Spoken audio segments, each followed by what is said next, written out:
سورہ ابراہیم کی ابتدائی آیات۔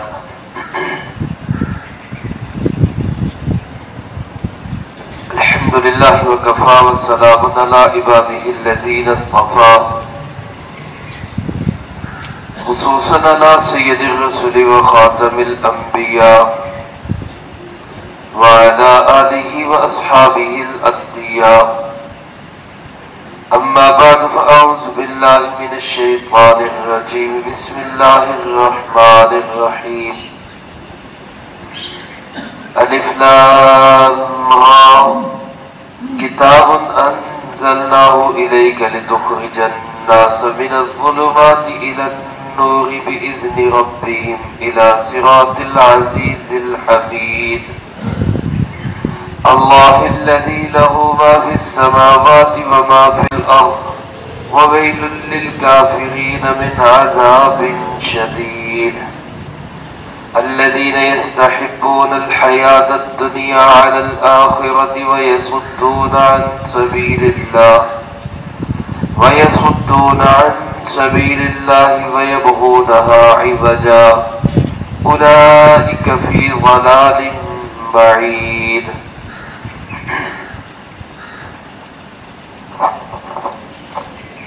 الف لام را، ان الفاظ سے اللہ رب العزت کی مراد کیا ہے اس کو اللہ ہی بہتر جانتے ہیں۔ کتاب انزلناہ الیک، یہ کتاب ہے جس کو اتارا اسی اللہ نے آپ کی طرف، لتخرج الناس من الظلمات الى النور، تاکہ آپ نکالیں لوگوں کو اندھیروں سے روشنی کی طرف، بِإِذْنِ رَبِّهِمْ، اللہ کے حکم سے، الى صراط العزیز الحمید، اس ذات کے راستے کی طرف جو غالب ہے، تعریفوں والا ہے۔ اللہ الذی، وہ اللہ ہے جس کے لیے ما فی السماوات و ما فی الارض، سب کچھ ہے جو آسمانوں میں ہے جو زمین میں ہے، وویل للکافرین من عذاب شدید، اور ہلاکت ہے کافروں کے لیے سخت ترین عذاب کی۔ الذین یستحبون الحیاة الدنیا علی الآخرہ، وہ لوگ جو ترجیح دیتے ہیں دنیا کی زندگی کو آخرت پر، ویصدون عن سبیل اللہ، اور لوگوں کو روکتے ہیں اللہ کے راستے سے، ویبغونها عوجا، اور اس میں کمیاں تلاش کرتے ہیں، اولئک فی ضلال بعید، یہ لوگ ہیں جو دور کی گمراہی میں پڑے ہوئے۔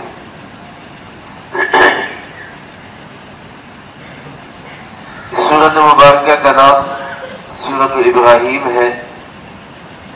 ترتیب کے لحاظ سے 14ویں سورت کا درس ہم شروع کر رہے ہیں۔ اس سے پہلے گویا 13 سورتوں کا درس مکمل ہو چکا ہے۔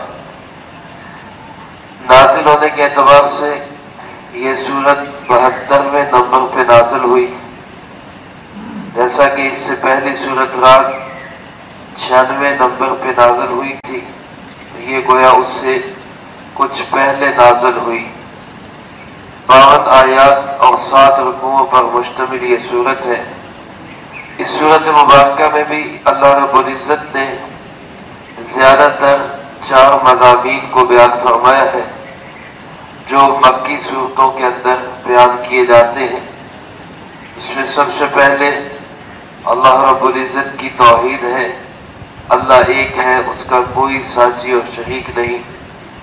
نمبر 2، جناب محمد کریم صلی اللہ علیہ وسلم اللہ کے سچے اور آخری رسول ہیں۔ نمبر 3، قرآن پاک اللہ کی سچی کتاب ہے۔ اور نمبر 4، عقیدہ آخرت، مرنے کے بعد دوبارہ جی اٹھنا اور حساب کتاب ہونا۔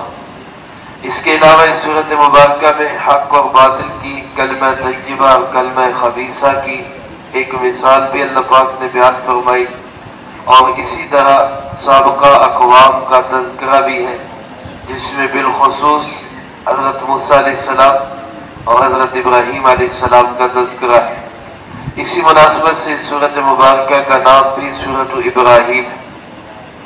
حضرت ابراہیم علیہ السلام جو جد الانبیاء ہے، اور آپ کے بعد جتنے بھی انبیاء تشریف لائے سب کے سب آپ ہی کی نسل میں سے آئے۔ ہمارے پیارے آقا جناب محمد کریم صلی اللہ علیہ وسلم بھی حضرت ابراہیم علیہ السلام کی ہی نسل میں سے، ملت آپ کی ملت کو بھی جناب نبی پاک صلی اللہ علیہ وسلم کی ملت کو بھی ملت ابراہیمی ہی کہا جاتا ہے۔ اور اس لحاظ سے یہ سورت مبارکہ امت مسلمہ کے لیے بہت اہم مضامین پر مشتمل سورت ہے۔ آغاز اس سورت مبارکہ کا حروف مقطعات سے ہے، جو حروف الگ الگ پڑھے جاتے ہیں، الف لام را۔ ان کے متعلق سب سے بہترین بات جو حضرت علامہ جلال الدین سیوطی رحمۃ اللہ علیہ نے لکھی ہے وہ یہی ہے، اللہ اعلم بمرادہ بذلک، ان الفاظ سے اللہ کی مراد کیا ہے اس کو اللہ ہی جانتے ہیں۔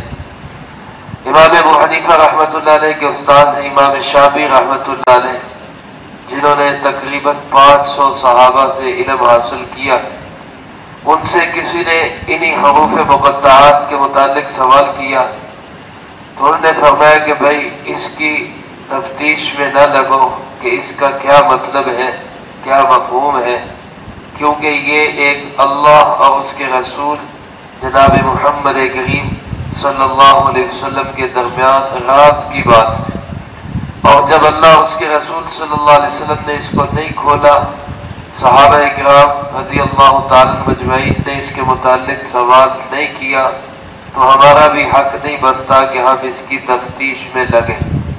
اور فرمایا کہ اس کے کھولنے میں، اس کی تفتیش میں لگنا گمراہی کے سوا کچھ نہیں۔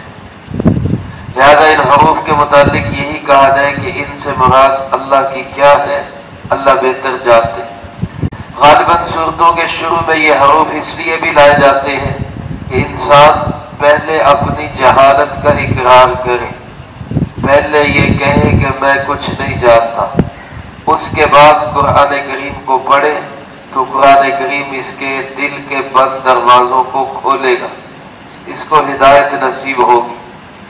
لیکن جب انسان کا ذہن پہلے سے یہ بنا ہو کہ مجھے سب پتہ ہے، میں سب جانتا ہوں، میں بڑا عالم ہوں، میرے پاس بہت کچھ معلومات ہیں، تو پھر قرآن کریم بھی پڑھے گا تو اس کو اس سے بھی کوئی فائدہ نہیں ہوگا۔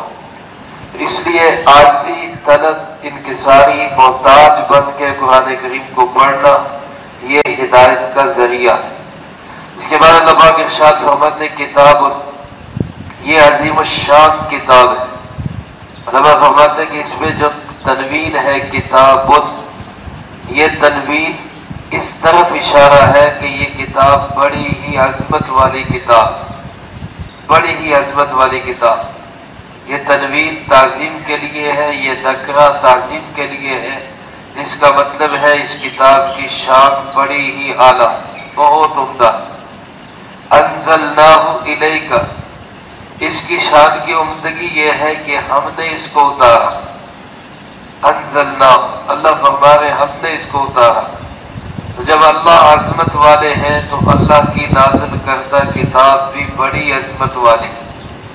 اور الیک کا سب سے پہلے آپ صلی اللہ علیہ وسلم کو خطاب، میرے محبوب ہم نے یہ کتاب آپ پہ نازل کی۔ اس میں آپ کی عظمت کو بھی واضح کر دیا کہ کتاب بھی اعلیٰ، نازل کرنے والا بھی اعلیٰ، جس پہ کتاب نازل ہوئی وہ بھی سب سے اعلیٰ۔ جناب محمد کریم صلی اللہ علیہ وسلم کی شان اور عظمت بھی انہی دو لفظوں کے اندر اللہ پاک نے ارشاد فرمایا۔ گویا تین الفاظ ہیں، کتاب انزلناہ الیک، ان تینوں لفظوں میں اللہ کی عظمت بھی آ گئی، قرآن کریم کی عظمت بھی آ گئی، جناب محمد کریم صلی اللہ علیہ وسلم کی عظمت بھی آ گئی۔ پھر اس کتاب کو اتارنے کا مقصد کیا ہے؟ لِتُخْرِجَ النَّاسَ مِنَ الظُّلُمَاتِ إِلَى النُّورِ، تاکہ آپ لوگوں کو نکالے اندھیروں سے روشنی کی طرف۔ عزیزان محترم، اللہ پاک نے یہاں قرآن کریم میں کئی جگہوں پر ان دونوں لفظوں کا ذکر کیا۔ من الظلمات الى النور. لیکن جہاں بھی اس کا ذکر آیا ہے ظلمات جمع کے ساتھ ہے، النور مفرد ہے، واحد ہے. ظلمات جمع ہے، نور واحد ہے. اس کی طرف اشارہ ہے کہ دنیا کے اندر ظلمتیں تو بہت ہیں، ظلمتیں کئی قسم کی ہیں. کفر بھی ظلمت ہے، شرک بھی ظلمت ہے، بدعت بھی ظلمت ہے، اپنے نفس کی اتباع، ہوائے نفس یہ بھی ظلمت ہے، اپنی مرضی سے جینا، میرا جسم میری مرضی یہ بھی ظلمت ہے، میں آزاد ہوں، میں جو چاہوں کروں یہ بھی ایک اندھیرا ہے. اور ان سب اندھیروں کے مقابلے میں روشنی صرف ایک ہے، اور وہ ہے اللہ کا حکم اور جناب محمد کریم صلی اللہ علیہ وسلم کا طریقہ. لا الہ الا اللہ محمد الرسول اللہ. روشنی صرف ایک، اس لیے ظلمات جمع اور نور واحد. ان دنیا کے تمام اندھیروں کے مقابلے میں روشنی جو ہے وہ صرف جناب محمد کریم صلی اللہ علیہ وسلم کا طریقہ. اس سے معلوم ہوا کہ آج دنیا کے اندر اگر کچھ لوگ یہ کہتے ہیں روشن خیالی روشن خیالی، تو یہ سب سے بڑی روشن خیالی اسلام کے پاس ہے، جناب محمد کریم صلی اللہ علیہ وسلم کے پاس ہے. سب سے بڑی روشنی قرآن کریم کے پاس ہے. اسی کے ذریعے لتخرج الناس من الظلمات الى النور، اسی قرآن کے ذریعے جناب محمد کریم صلی اللہ علیہ وسلم لوگوں کو اندھیروں سے نکال کے روشنی میں لائے. تو گویا اسلام روشن خیال ہے، اسلام کے پاس نور ہے، اسلام کے پاس روشنی ہے، اور اسلام کے علاوہ دنیا جہان کی تمام تہذیبیں، تمام مذاہب، وہ سب کے سب تاریک خیال ہیں. تو جن کو روشن خیال قرآن کریم نے کہا، جو قرآن کریم کی بدولت روشنی میں ہے، آج دنیا ان کو کہتی یہ قدامت پسند ہے، یہ شدت پسند ہے، یہ تاریخ خیال ہے. تو دنیا چاہے جو مرضی کہتی رہے، ہمیں ان سے کسی سرٹیفکیٹ کی ضرورت نہیں. ہمارے لیے اللہ کا قرآن کافی ہے، اللہ کافی ہے. ہم مسلمانوں کو اپنے دین اور اپنے مذہب اور اپنے پاک پیغمبر صلی اللہ علیہ وسلم کی تعلیمات پر فخر ہونا چاہیے. اللہ ہمیں اس پہ فخر نصیب فرمائے. لتخرج الناس من الظلمات الى النور، تاکہ آپ نکالے لوگوں کو اندھیروں سے روشنی کی طرف. سوال یہ ہوگا کہ اندھیروں سے روشنی کی طرف نکالنا یہ ہدایت ہے، اور ہدایت تو اللہ کے اختیار میں ہے، نبی پاک صلی اللہ علیہ وسلم کے اختیار میں تو نہیں. صاف فرمایا قرآن کریم نے انک لا تہدی من احببت ولکن اللہ یہدی من یشاء. ہدایت اللہ جس کو چاہتے ہیں دیتے ہیں، آپ جس کو چاہے آپ ہدایت نہیں دے سکتے. تو اندھیروں سے روشنی میں لانا یہ تو اللہ کا کام ہے، ہدایت دینا اللہ کا کام ہے. یہاں آپ کی طرف نسبت کی گئی تاکہ آپ نکالیں. اس کی وجہ علماء فرماتے ہیں اگلے لفظ کے اندر اس کا جواب دے دیا گیا کہ بِإِذْنِ رَبِّهِمْ، آپ نکالیں گے لیکن اللہ کے حکم سے. آپ روشنی میں لوگوں کو لائیں گے لیکن اسی کو لا سکیں گے جس کے متعلق اللہ کا حکم ہوگا. یعنی اختیارات کا منبع اور مرکز اللہ کی ذات ہی ہے، مختار کل صرف اور صرف اللہ ہی ہے. آپ راستہ دکھائیں گے، آپ راستہ دکھائیں گے، لیکن ہدایت دینا یہ کس کا کام ہے؟ اللہ کا کام. آپ اندھیرے بھی واضح کریں گے، روشنی بھی واضح کریں گے. ان اندھیروں سے روشنی میں لے کر آنا یہ اللہ رب العزت کے اختیار میں.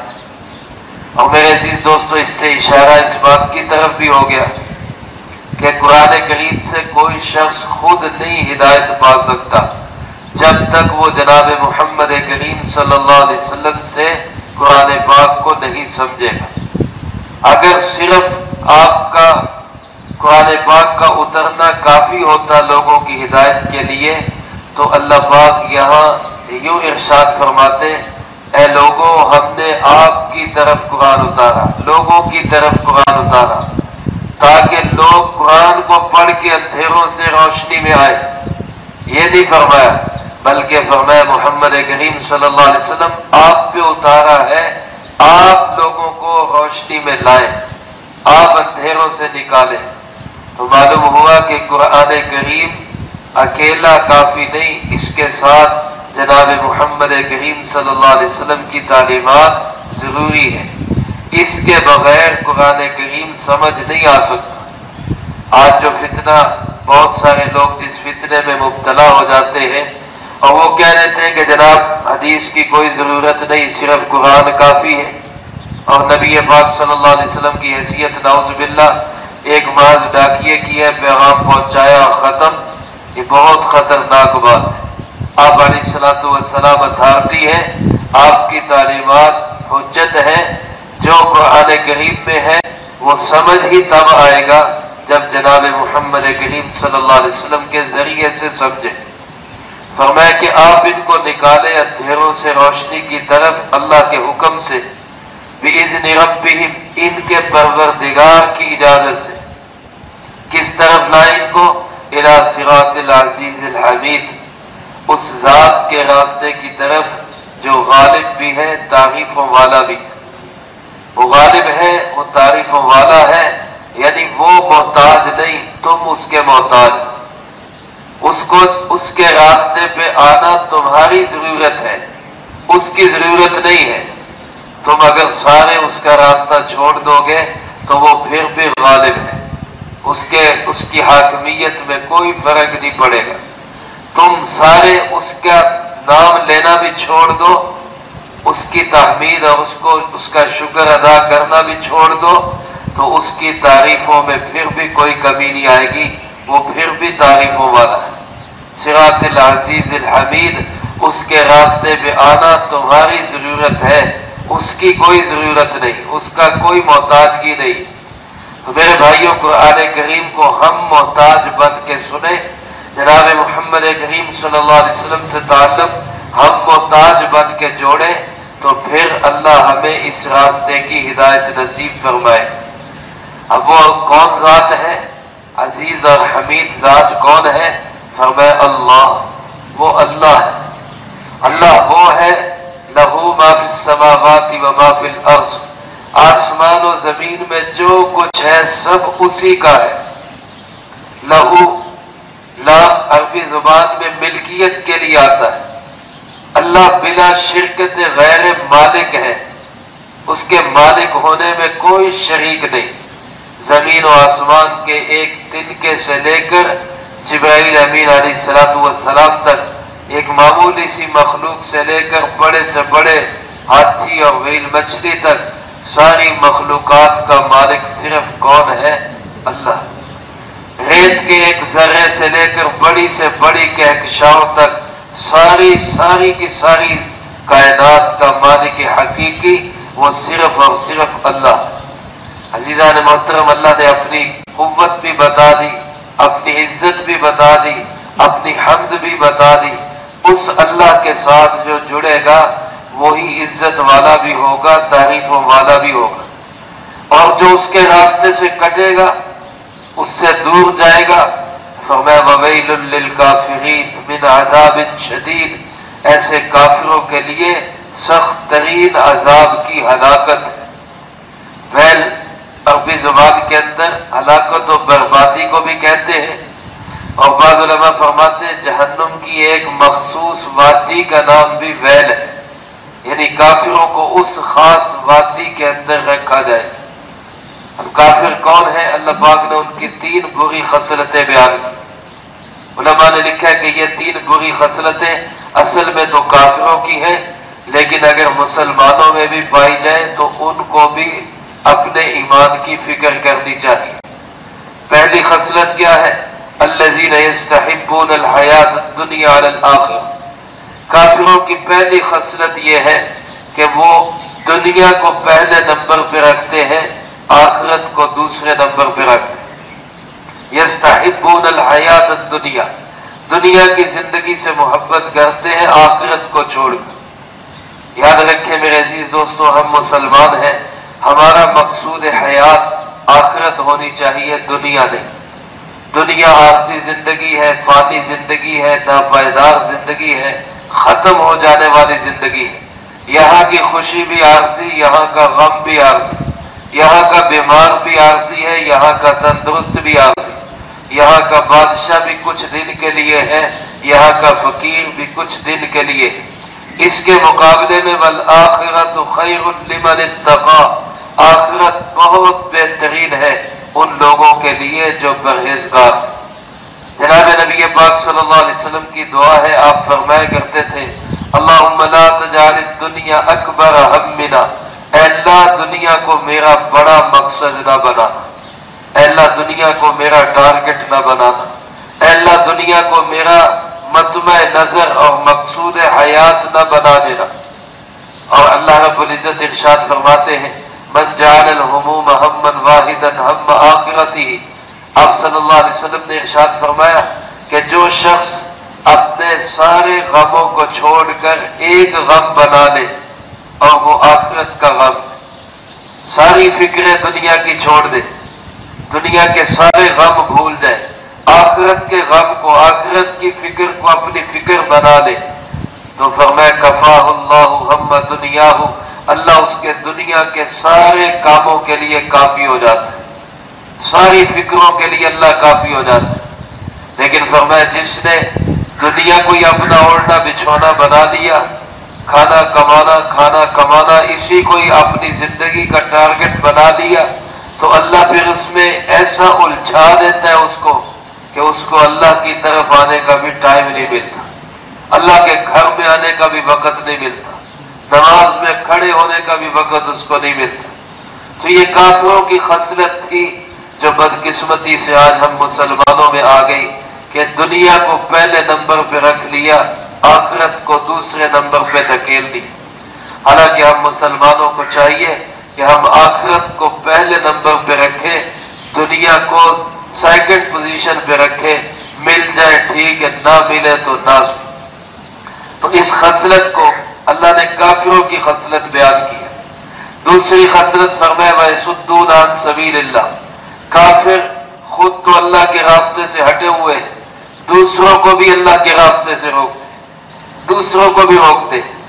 آج کتنے لوگ ہیں جو خود تو دین سے دور ہیں، دوسروں کو بھی روکنے کی کوشش کرتے ہیں۔ یہ دجالی میڈیا جو ہے، اس پہ بیٹھے ہوئے اکثر اینکر پرسن اور خاص طور پہ جو مذہبی نام لے کر آتے ہیں، مذہبی رنگ و عنوان لے کر آتے ہیں، وہ خود تو گمراہ ہوتے ہی ہیں، دوسروں کو بھی گمراہ کرتے ہیں، دوسروں کو بھی اللہ کے راستے سے روکتے ہیں، اور جو صحیح راستے پہ جا رہا ہوتا ہے اس کی کردار کشی کر کے دوسروں کو بھی اس سے بدزن کرتے ہیں۔ یہ وَيَصُدُّونَ عَن سَبِيلِ اللَّهِ، اللہ کے راستے سے روکنے والے۔ اور تیسری خصلت ان کی یہ بیان کی وَيَبْغُونَهَا عِوَجًا، یہ لوگ جو ہیں دین میں کمیاں تلاش کرتے ہیں، حالانکہ دین کے اندر کمی کوئی نہیں، لیکن ان کی کوشش ہوتی کوئی ایسی چیز مل جائے جس کو لے کر ہم لوگوں کو دین سے بدزن کریں۔ ایک مطلب علماء نے اس کا یہ لکھا ہے، دوسرا مطلب یہ لکھا ہے کہ لوگ اپنی خواہشات کے مطابق قرآن کو بنانے کی کوشش کریں، یبغونہا عوجا، جس کو علامہ اقبال رحمۃ اللہ علیہ نے یوں فرمایا کہ خود بدلتے نہیں قرآن کو بدل دیتے ہیں لوگ۔ ایک اپنا ذہن بنا کر پھر اس کے مطابق آیات تلاش کرتے۔ ایک یہ ہے کہ جو آیات میں ہے، جو تعلیمات اسلام میں ہے، ہم اس کے مطابق اپنا ذہن بنائیں۔ ایک یہ کہ اپنا ذہن پہلے بنا لیا، پھر اس کے مطابق چاہ کہ اب اس طرح کی کوئی آیت مل جائے، اس طرح کی کوئی حدیث مل جائے کہ میری بات قرآن و حدیث سے ثابت ہو جائے۔ تو میں وَيَبْغُونَهَا عِوَجًا، یہ ہے اپنی خواہشات دین سے تلاش کر۔ اللہ پاک فرماتے ہیں یہ تین خصلتیں جس کے اندر پائی جائیں یہ کافروں والی خصلتیں، اللہ ہمیں ان سے محفوظ رکھے۔ انہی لوگوں کے متعلق فرمایا اولئک فی ضلال بعید، یہ لوگ دور کی گمراہی میں پڑے ہوئے، چاہے یہ مذہبی اسکالر ہو، چاہے ان کے ساتھ کتنا بڑا لیبل لگا ہوا ہو، اللہ فرما رہے یہ لوگ دور کی گمراہی میں پڑے ہوئے۔ عزیزان محترم، اسی چیز کو ہم نے دیکھنا ہے، دنیا کو پہلے نمبر پہ رکھنے کی بجائے دنیا کو آخری نمبر پہ رکھنا ہے، آخرت کو پہلے نمبر پہ رکھنا ہے، اور اسی طرح لوگوں کو دین کی طرف لانے والا بننا ہے، رکاوٹ بننے کی بجائے دین پہ لانے والا بننا ہے۔ اور تیسری چیز، اپنی خواہشات کو قرآن و سنت کے مطابق بنانا۔ اللہ ہم سب کو اس کی توفیق نصیب فرمائے، جو کہا سنا اس کو زندگی میں لا کے دوسروں تک پہنچانے کی توفیق عطا۔ اللهم لك الحمد كما ينبغي لجلال وجهك وعظيم سلطانك، اللهم لا احصي ثناء عليك انت كما اثنيت على نفسك، اللهم لك الحمد كما انت اهله، صل على محمد كما انت اهله، وافعل بنا ما انت اهله، فانك اهل التقوى واهل المغفرة. اللهم ربنا ظلمنا انفسنا وان لم تغفر لنا وترحمنا لنكونن من الخاسرين. اللهم ربنا آتنا في الدنيا حسنة وفي الآخرة حسنة وقنا عذاب النار. اللهم ربنا تقبل منا إنك أنت السميع العليم وتب علينا إنك أنت التواب الرحيم. صلى الله على النبي الكريم وعلى آله وأصحابه أجمعين برحمتك يا أرحم الراحمين.